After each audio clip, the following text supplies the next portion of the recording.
Berikut adalah profil sastrawan senior dari Kalimantan Timur, yaitu Syafruddin Pernyata. Syafruddin Pernyata adalah seorang tokoh inspiratif yang lahir di Loa Tebu, Tenggarong, Kutai Kartanegara, Kalimantan Timur pada tanggal 20 Agustus 1958. Ia adalah sosok kiprah di dunia pendidikan, jurnalistik, kesastraan, hingga kepariwisataan. Lalu ia juga memiliki latar belakang pendidikan yang kuat. Ia menyelesaikan studi sastra di Universitas Mula Warman pada tahun 1985 dan meraih gelar Magister Linguistik di Universitas Padjadjaran pada tahun 1994. Bekal ilmunya, Syafruddin telah memberikan kontribusi luar biasa di berbagai bidang. Syafruddin juga adalah motivator dan narasumber. Ia aktif sebagai wawasan di bidang manajemen, literasi, kepenulisan, serta kewartawanan dan kebudayaan. Tak hanya itu, ia juga pernah menjabat sebagai Kepala Dinas Pariwisata, Kepala Bidang Perpustakaan, dan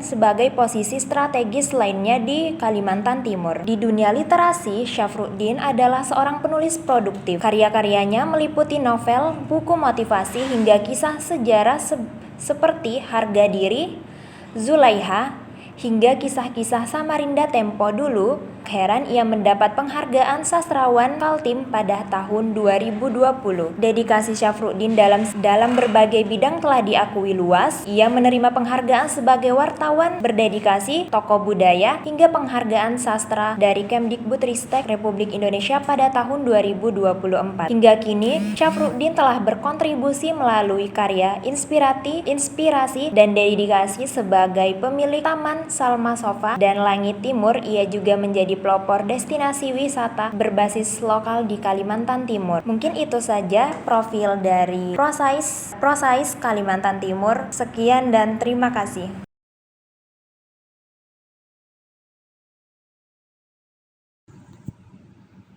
Berikut adalah Prof. Prosais Junior yang bernama Aina Indra. Nama asli beliau adalah Eni Indrayani dan nama penanya adalah Aina Indra. Tinggal dan menetap di Balikpapan, bekerja sebagai penulis karya, mulai menggeluti dunia penulisan dari tahun 2018 hingga sekarang. Dalam proses kreatifnya, Kak Aina mengatakan, menulis dan mencari inspirasi itu adalah hal yang mudah, tetapi beliau bilang yang susah itu bagaimana cara kita menulisnya. Kemudian, bagian paling rumit dalam menulis adalah proses editing. Seperti pematangan karya memerlukan proses yang cukup lama. Contohnya, bisa seperti setting yang kurang hidup atau alurnya yang masih terasa kurang. Karya-karya yang diterbitkan oleh beliau sebagai seorang penulis berfokus pada cerpen. Yang pertama yaitu Antologi Cerpen Musim Terbaik tahun 2020. Kemudian ada Wanita yang Memburu Waktu tahun 2020. Perempuan Pendongeng, cerita cinta yang dikisahkannya, Mendung Gusum, Johari di Kaki Gunung Randu, dan terakhir Cara Terbaik Menghentikan Angin yang Menertawakanku. Dan penghargaan yang beliau dapat selama menjadi penulis yaitu sebagian masuk internasional dan sebagian masuk lokal. Yang pertama, Antologi Cerpen Musim Terbaik terbitan SIP Publishing tahun 2020 memenangkan kejuaraan internasional. Kemudian, Wanita yang Memburu Waktu terbitan Karos tahun 2020 memenangkan penghargaan internasional. Kemudian, Perempuan Pendongeng, cerita cinta yang dikisahkannya dan Mendung Gusum memasuk dalam koran Tempo. Kemudian, Johari di Kaki Pohon Randu dan Cara Terbaik Menghentikan Angin Menertawaiku masuk media lokal yaitu Madah Etam. Beliau juga menang juara 1 lomba menulis cerita anak kategori dewasa pada Dispustakar Kota Balikpapan. Kemudian pola khas cerita atau cerpen dari Kak Aina tersendiri adalah yang pertama, permainan alur cerita yang sulit ditebak, bisa tergolong sedikit susah dipahami sehingga penulisannya sulit untuk ditiru. Kemudian yang kedua, banyak yang diambil dari kisah nyata. Kemudian yang ketiga, karya-karya beliau sering mengangkat isu-isu sosial yang terjadi pada masyarakat. Kemudian sumber penulisan cerpen beliau yaitu pertama ada dari apa yang beliau dengar, kemudian dari apa yang beliau rasakan, yang ketiga dari apa yang beliau lihat, kemudian dari pengalaman-pengalaman yang dilalui oleh beliau, dan juga kisah nyata anak-anak, yang terakhir adalah dari film atau drama Korea yang beliau tonton. Sekian profil dan pengenalan dari Kak Aina Indra sebagai sastrawan junior.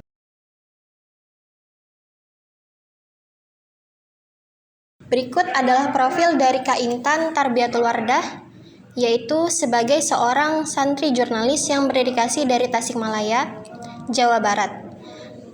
Kak Intan adalah seorang yang lahir di Bogor pada tanggal 13 Oktober 2002. Kak Intan memulai perjalanan karirnya sebagai jurnalistik sejak tahun 2022. Sebagai seorang wanita muslim, Kak Intan memegang teguh nilai-nilai integritas, kejujuran, dan keberanian dalam menyampaikan informasi. Saat ini, Kak Intan sedang menempuh pendidikan di Universitas Terbuka Bandung, jurusan manajemen, sambil aktif berkarya sebagai wartawan di berbagai platform seperti berikut: netmed.id, cheatpost.id, dan avivi.id. Tidak hanya itu, Kak Intan juga berperan sebagai mentor jurnalistik di Semapas dan terus mengasah keahliannya dengan melalui podcast di MSI Group. Melalui pengalamannya tersebut, Kak Intan termasuk liputan di Malaysia, Singapura, dan Kalimantan Timur dengan memiliki perspektif mendalam tentang dinamika budaya dan sosial. Cita-citanya sederhana, namun kuat, menjadi penjembatan informasi yang bernilai bagi masyarakat dengan selalu berlandaskan etika dan moral. Baik, selanjutnya kita akan memasuki proses kreatif dalam menulis. Bagi Kak Intan, proses kreatif menulis sering muncul di momen yang tidak terduga, seperti saat melamun. Baginya, ide-ide spontan tersebut dituangkan dengan cepat, terutama untuk karya-karya pendek seperti cerpen dalam puisi. Walau hanya butuh waktu singkat, setiap karya tetap dipenuhi makna mendalam dan refleksi pribadi. Kemudian ada tantangan dan eksperimen dalam menulis novel. Berbeda dengan cerpen dan puisi, novel menjadi tantangan tersendiri bagi Kak Intan.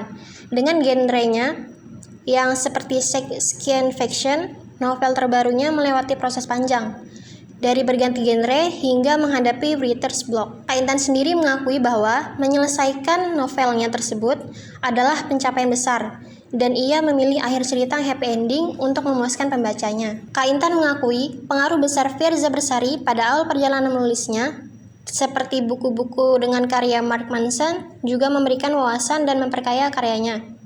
Sebagai pembaca yang aktif, Kak Intan percaya bahwa menjadi pembaca yang andal adalah kunci untuk menghasilkan tulisan yang hebat. Bagi Kak Intan sendiri, kunci menulis puisi atau cerpen yang bagus adalah latihan konsisten dan banyak membaca. Menurutnya, meski teknologi seperti AI dapat membantu, rasa dan emosi asli hanya dapat dirasakan dari karya tulis manual. Kak Intan sendiri juga mendorong penulis pemula seperti kita untuk terus belajar dari pengalaman dan umpan balik pembaca. Baik, berikut karya-karya yang telah diterbitkan bagi Kak Intan. Yang pertama ada dari Muak, yang kedua Fase yang Harus Kujalani, dan yang ketiga Rindu Harus Dibayar Lunas.